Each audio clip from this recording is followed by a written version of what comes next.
معزز ناظرین و سامعین اکرام، السلام علیکم ورحمۃ اللہ وبرکاتہ۔ ہم اس وقت 97 ہجری کے ماہ ذوالحجہ کے آخری عشرہ میں ہیں۔ اللہ کا قدیم گھر بیت اللہ ہر جگہ سے آئے ہوئے اپنے زائرین سے بھرا ہوا ہے۔ ان میں پیدل بھی ہیں اور سوار بھی، بوڑھے بھی ہیں اور جوان بھی، مرد بھی ہیں اور عورتیں بھی، گورے بھی ہیں اور کالے بھی، عربی بھی ہیں اور اجمی بھی، سردار بھی ہیں اور عام لوگ بھی۔ یہ سب تلبیہ کہتے ہوئے، امیدیں اور آرزوئیں لیے ہوئے، عجز و انکساری کے ساتھ اپنے مالک کے حضور حاضری کے لیے جمع ہیں۔ وقت کے خلیفۃ المسلمین اور شاہان ارض میں سے عظیم بادشاہ سلیمان بن عبد الملک ننگے سر اور بغیر جوتوں کے بیت اللہ کا طواف کر رہے ہیں۔ بس ایک تہبند اور ایک چادر ہے جس سے احرام باندھا ہوا ہے۔ ان کی حالت ان عام لوگوں کی سی ہے جو بحیثیت مسلمان ان کے بھائی ہیں۔ سلیمان کے پیچھے ان کے 2 بیٹے بھی ہیں۔ یہ دونوں بچے اپنی نوعمری کے باعث پہلے دن کے چاند کی مانند خوبصورت اور گلاب کے پھول کی طرح پیارے ہیں۔ جو ہی سلیمان طواف سے فارغ ہوتے ہیں، اپنے عملہ کے ایک آدمی سے پوچھتے ہیں، تمہارے ساتھی یعنی عطا بن ابی رباح کہاں ہیں؟ آدمی نے مسجد حرام کے مغربی کونے کی جانب اشارہ کرتے ہوئے کہا، وہ وہاں کھڑے نماز پڑھ رہے ہیں۔ سرکاری عملہ کے ایک آدمی نے آگے بڑھ کر خلیفہ کے لیے راستہ بنانا چاہا تاکہ انہیں لوگوں کے ہجوم سے بچایا جا سکے اور وہ جلد اپنی مطلوبہ جگہ پہنچ جائیں۔ سلیمان نے آدمی کے اس عمل کو دیکھ کر اسے پیچھے ہٹا دیا اور کہا، یہ وہ جگہ ہے جہاں شاہ و گدا سب برابر ہیں۔ یہاں کتنے ہی بوسیدہ حال آئے ہیں جن کا آنا اللہ کے ہاں قبول و منظور ٹھہرا، لیکن بادشاہوں کو یہ سعادت نصیب نہ ہوئی۔ سلیمان اس آدمی کی جانب بڑھتے ہیں جس کے پاس جانا چاہتے ہیں، لیکن وہ ابھی تک اپنی نماز میں ہی مشغول، رکوع و سجود میں مستغرق، دنیا و مافیا سے بے نیاز ہے۔ لوگ اس کے دانے اور بہانے منتظر بیٹھے ہیں۔ سلیمان بھی ان کے ساتھ وہیں بیٹھ جاتے ہیں جہاں مجلس کا آخری آدمی بیٹھا ہوا ہے۔ اس کے دونوں بیٹے بھی ساتھ ہی ہیں۔ دونوں نوخیز بچے اس آدمی کو غور سے دیکھتے ہیں جس سے ملنے کے لیے امیر المومنین آئے ہیں، اور عام لوگوں کے ساتھ اس آدمی کی نماز کے اختتام کے منتظر ہے۔ بچے کیا دیکھتے ہیں کہ ایک حبشی بوڑھا ہے جس کی ساری چمڑی ہی سیاہ ہے، بال سخت قسم کے گھنگریالے ہیں اور ناک انتہائی چپٹی ہے۔ یہ آدمی نماز سے فارغ ہوتا ہے، اپنا پہلو اس طرف پھیرتا ہے جدھر خلیفہ بیٹھے ہوئے ہیں۔ خلیفہ انہیں سلام کرتا ہے تو وہ بھی اسی قدر جواب دیتے ہیں۔ اب خلیفہ ان کی طرف متوجہ ہو کر مناسک حج میں سے ایک ایک منسک کے بارے میں سوال کرتے ہیں، اور وہ ہر سوال کے جواب میں علم کے دریا بہا رہے ہیں۔ اپنی بات کو اس قدر مفصل بیان کرتے ہیں کہ کسی اضافے کی کوئی گنجائش باقی نہیں رہتی۔ ہر بات کی سند اور شہادت رسول اللہ صلی اللہ علیہ وآلہ وسلم کے قول و فعل سے مہیا کرتے ہیں۔ جب خلیفہ کے تفہیم طلب مسائل مکمل ہو جاتے ہیں تو خلیفہ ان کے لیے جزائے خیر کی دعا کرتے ہوئے اپنے بیٹوں سے کہتا ہے کہ اٹھو چلیں۔ وہ دونوں اٹھ کھڑے ہوتے ہیں۔ تینوں باپ بیٹے صفا و مروہ کے درمیان سعی کے مقام کی طرف چل نکلتے ہیں۔ ابھی یہ تینوں راستے میں ہی ہیں کہ کوئی پکارنے والا پکارتا ہے۔ اس مقام پر عطا بن ابی رباح کے علاوہ کسی کو فتویٰ دینے کی اجازت نہیں۔ اگر عطا موجود نہ ہوں تو عبداللہ یہ فریضہ سر انجام دیں گے۔ دونوں بچوں میں سے ایک نے یہ اعلان سن کر باپ کی طرف دیکھا اور کہا، امیر المومنین کا ایک نمائندہ لوگوں کو کیسے یہ حکم دے رہا ہے کہ وہ عطا بن ابی رباح اور اس کے ساتھی کے علاوہ کسی اور سے فتویٰ نہ لیں، جبکہ ہم تو ایک ایسے شخص سے سوال پوچھ کر آئے ہیں جس نے خلیفہ وقت کو کوئی اہمیت نہیں دی اور نہ ہی ان کی تعظیم کا حق ادا کیا ہے۔ سلیمان بیٹے کی یہ بات سن کر گویا ہوا، بیٹا، یہ شخص جسے آپ نے دیکھا ہے اور اس کے سامنے ہماری عاجزی کو بھی ملاحظہ کیا ہے، وہ مسجد حرام کے مفتی عطا بن ابی رباح ہیں۔ اس منصب عظیم میں وہ عبداللہ بن عباس رضی اللہ عنہ کے وارث اور جانشین ہیں۔ پھر ساتھ ہی سلیمان نے کہا، بیٹو، علم حاصل کرو۔ علم ایک پس آدمی کو بلندی، گمنام کو شہرت اور غلاموں کو بادشاہوں کے منصب عطا کرتا ہے۔ سلیمان بن عبد الملک نے علم کی شان میں جو کچھ کہا ہے اس میں کوئی مبالغہ امیزی نہیں ہے، بلکہ یہ حقیقت ہے۔ عطا بن ابی رباح بچپن میں مکہ کی ایک عورت کے زر خرید غلام تھے۔ لیکن اللہ ذوالجلال نے اس حبشی غلام کو اس طرح عزت و تکریم بخشی کہ وہ چھوٹی عمر ہی سے شاہراہ علم پر گامزن ہو گیا۔ اس نے اپنا وقت 3 حصوں میں تقسیم کر رکھا تھا۔ ایک حصے میں وہ اپنی مالکہ کی خدمت کا فرض ادا کرتا، فرض کی اس ادائیگی میں وہ خدمت کا حق ادا کر دیتا۔ دوسرے حصے کو اس نے اللہ کی عبادت کے لیے خالص کر رکھا تھا اور اس وقت میں وہ عبادت کا بہترین حق ادا کرتا۔ تیسرے حصے میں وہ علم حاصل کرتا۔ صحابہ رسول صلی اللہ علیہ وآلہ وسلم میں سے جو زندہ تھے یہ علم و عرفان کے بہتے ہوئے صاف و شفاف سرچشمے تھے۔ عطا ان سے فیض حاصل کرتا۔ انہوں نے حضرت ابو ہریرہ، عبداللہ بن عمر، عبداللہ بن عباس اور عبداللہ بن زبیر رضی اللہ عنہم وغیرہ سے اس قدر یہ دولت جمع کی کہ علم و فقہ اور حدیث رسول صلی اللہ علیہ وآلہ وسلم سے اپنے سینے کو بھر لیا۔ مالکہ نے جب محسوس کیا کہ اس کے غلام نے اللہ سے اپنے نفس کا سودا کر لیا ہے اور اپنی زندگی کو حصول علم کے لیے وقف کر رکھا ہے تو اس نے غلام کو اس کے فرائض کی ادائیگی سے ہی نہیں بلکہ مکمل طور پر آزاد کر دیا۔ اس نے یہ کام اللہ کی خاطر کیا کہ شاید اللہ تعالیٰ اس غلام سے اسلام اور مسلمانوں کو کوئی فائدہ پہنچا دے۔ آزادی کی نعمت سے بہرہ ور ہونے کی دیر تھی کہ عطا بن ابی رباح نے بیت اللہ کو اپنا مستقر بنا لیا۔ یہی بیت اللہ ان کا مکان تھا جہاں وہ رہتے تھے، یہی ان کا مدرسہ تھا جہاں وہ تعلیم حاصل کرتے تھے، اور یہی ان کی جائے نماز تھی جہاں وہ تقوی و اطاعت کی روش اختیار کر کے اپنے رب کا قرب حاصل کرتے تھے۔ مورخین کا کہنا ہے کہ مسجد حرام تقریباً 20 برس تک عطا بن ابی رباح کا بچھونا بنی رہی۔ اس جلیل القدر اور عظیم الشان تابعی نے اندازوں سے ماورا رتبہ علم کو پا لیا تھا۔ علم کی اس بلند مرتبت پر ان کے معاصرین میں سے چند ایک ہی پہنچ سکے تھے۔ بیان کیا گیا ہے کہ عبداللہ بن عمر رضی اللہ عنہ عمرہ کے ارادے سے مکہ آئے تو لوگ ان سے مسائل پوچھنے اور فتویٰ لینے کے لیے ان کے ہاں جمع ہو گئے۔ عبداللہ رضی اللہ عنہ نے لوگوں کے اس ذوق و شوق کو دیکھ کر کہا، اے باشندگان مکہ، مجھے تعجب ہے کہ تم مجھ سے سوال پوچھ رہے ہو جبکہ عطا بن ابی رباح تمہارے درمیان موجود ہیں۔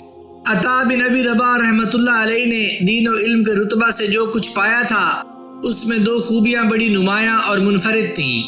انہوں نے اپنے نفس پر اس قدر مضبوط گرفت قائم کر رکھی تھی کہ خواہشات اسے بے فائدہ جگہوں پر نہیں لے جا سکتی تھیں۔ انہوں نے اپنے وقت پر اپنی گرفت کو مضبوط کر رکھا تھا، وہ اسے فضول گفتگو اور بے فائدہ کاموں میں صرف نہیں کرتے تھے۔ محمد بن سوکا غلام تھے اور کوفہ کے علماء میں ان کا شمار ہوتا تھا۔ انہوں نے ملاقات کے لیے آئے ہوئے ایک وفد سے بیان کیا، میں تمہیں ایک بات نہ سناؤں، ہو سکتا ہے تمہیں وہ بات فائدہ پہنچائے، مجھے بھی اس سے نفع ہوا ہے۔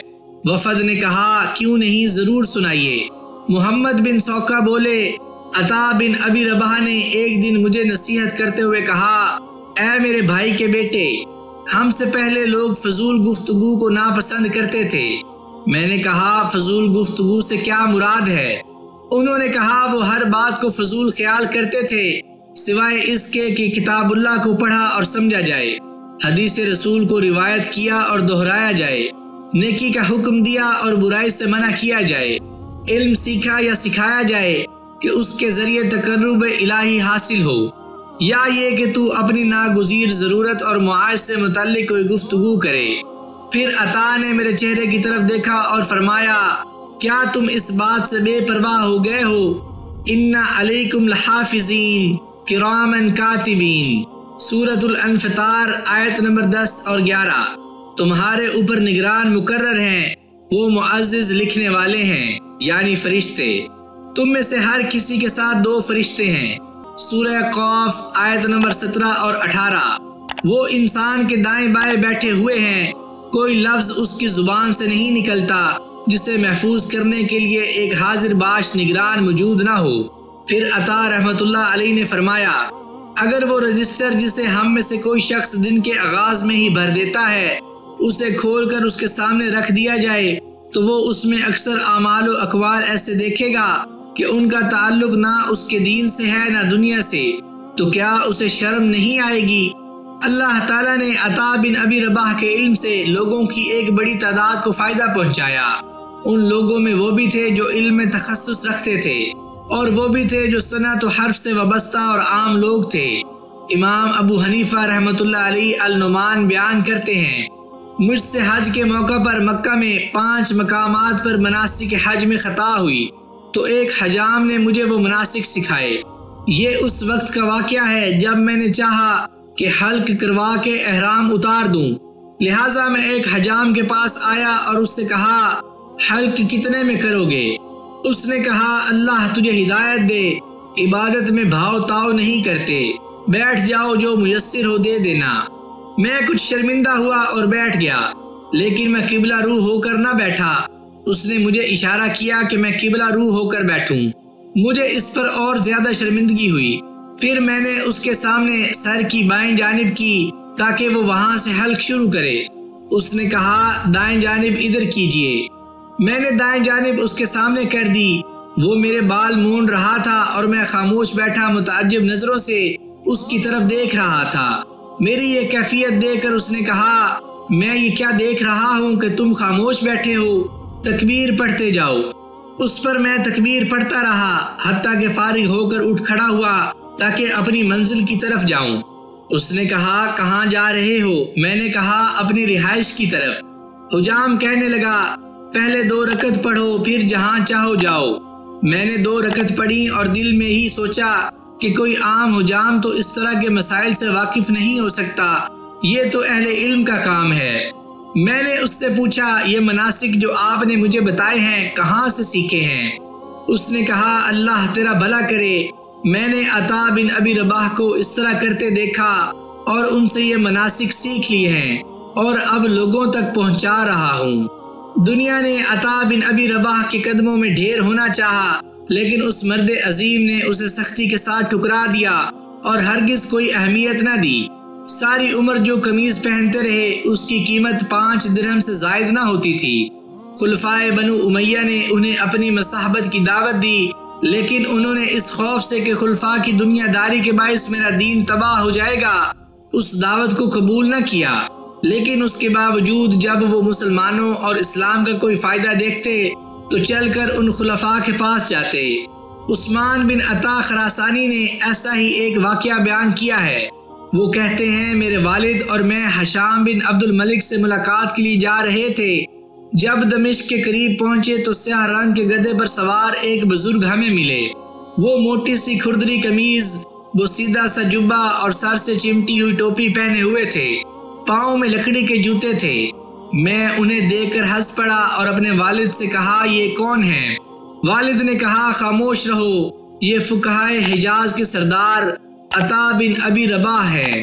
جب یہ بزرگ ہمارے قریب پہنچے تو میرے والد اپنے خچر سے نیچے اتر آئے، وہ بھی اپنے گدھے سے اتر پڑے۔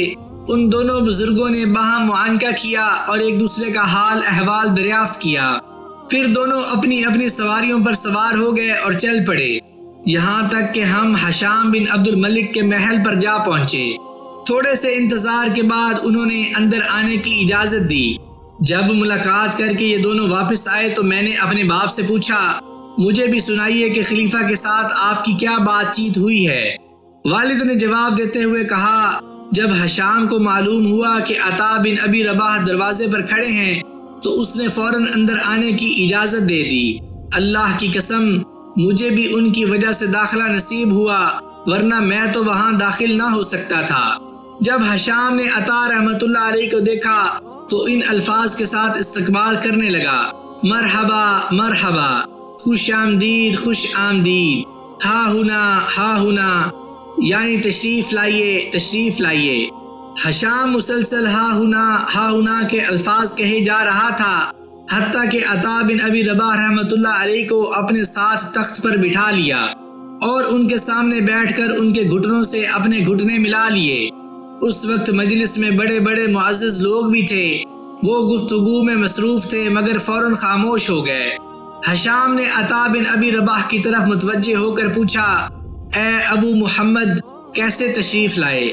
عطا بن ابی رباح نے کہا، اے امیر المومنین، مکہ و مدینہ کے باشندے اللہ اور اس کے رسول صلی اللہ علیہ وآلہ وسلم کے پڑوسی ہیں، آپ ان میں ان کا غلہ اور دیگر وظائف وغیرہ تقسیم کرنے کا حکم جاری کیجیے۔ حشام بن عبد الملک نے کہا ٹھیک ہے جناب، اور کاتب کو مخاطب کرتے ہوئے کہا اے غلام، اہل مکہ و مدینہ کا غلہ اور دیگر عطیات 1 سال کے لیے انہیں جاری کرنے کا حکم لکھو۔ پھر حشام نے پوچھا ابو محمد اس کے علاوہ کوئی اور مسئلہ؟ عطا نے کہا ہاں امیر المومنین، اور مسئلہ بھی ہے۔ اہل حجاز اور اہل نجد اصل عرب اور اسلام کی قیادت ہیں، ان لوگوں کو انہی کے صدقات کا زیادہ حصہ واپس کر دیجئے۔ حشام کہتے ہیں کر دیتے ہیں جناب۔ اے غلام، اہل حجاز و نجد کے لیے ان کے صدقات کی واپسی کا حکم لکھ دو۔ پھر پوچھا اے ابو محمد کوئی اور حاجت؟ عطا نے فرمایا ہاں اور حاجت بھی ہے۔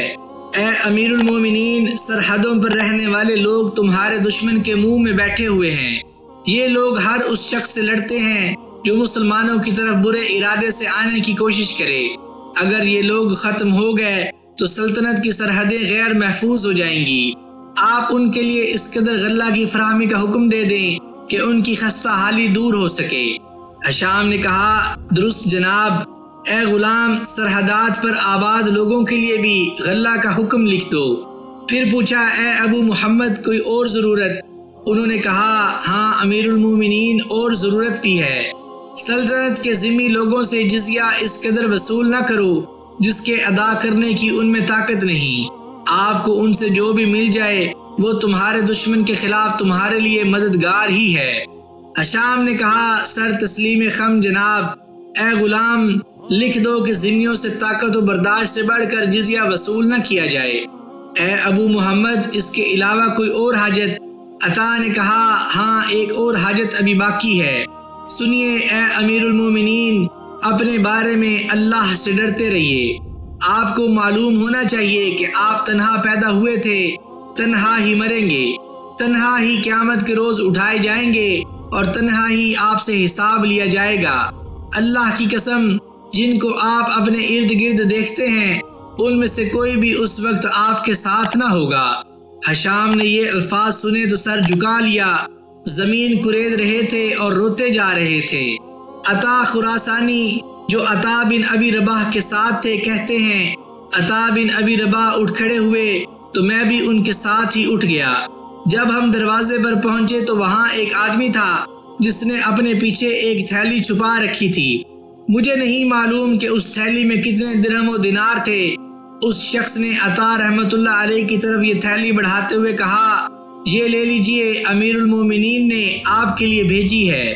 عطا نے کہا اسے مجھ سے دور لے جاؤ۔ وما اسألکم علیہ من اجر ان اجری الا علی رب العالمین، سورۃ الشعراء آیت نمبر 109۔ میں اس خیر خواہی پر تم سے کسی اجر کا مطالبہ نہیں کرتا، میرا اجر و بدلہ تو اللہ رب العالمین کے ذمے ہے۔ اللہ کی قسم، عطا خلیفہ کے پاس گئے، بیٹھے اور واپس آ گئے، لیکن پانی کا ایک قطرہ تک نہ پیا۔ عطا بن ابی رباح نے 100 سال عمر پائی، جسے انہوں نے علم و عمل کی برکات اور خیر و تقوی سے بھر دیا۔ اس عمر کو انہوں نے اس متاع دنیا سے بچا کے رکھا جو لوگوں کے پاس تھی، اس لیے کہ انہیں اس متاع کثیر میں رغبت تھی جو اللہ کے ہاں موجود ہے۔ 115 ہجری میں جب انہیں موت آئی تو دنیا کا تھوڑا سا سامان ان کی کل کائنات تھا، مگر اعمال آخرت کا بہترین اور کثیر ذخیرہ ان کے پاس موجود تھا۔ انہوں نے علم و فضل و تقوی اور عمل کی اس زندگی میں 70 حج کیے تھے، اور ان مواقع پر وہ 70 مرتبہ عرفات میں ٹھہرے، جہاں انہوں نے اللہ سے اس کی رضا اور جنت کا ہی سوال کیا اور اس کی ناراضی و آگ سے پناہ ہی مانگی۔ معزز ناظرین و سامعین اکرام، میں امید کرتا ہوں کہ آپ کو سیرت تابعین کی سیریز کی آج کی اس قسط سے حضرت عطا بن ابی رباح رحمۃ اللہ علیہ کے بارے میں جان کر آپ کے علم میں ضرور اضافہ ہوا ہوگا۔ اگر آپ کو اس چینل پر پیش کی جانے والی ویڈیوز پسند آ رہی ہوں تو اس چینل کو لائک، شیئر اور سبسکرائب ضرور کر دیجیے گا، اور ساتھ دیے گئے بیل کے آئیکن کو بھی دبا دیجیے تاکہ آگے آنے والی مزید دلچسپ ویڈیوز آپ تک پہنچتی رہیں۔ مجھے اپنی دعاؤں میں یاد رکھیے گا۔ جزاک اللہ۔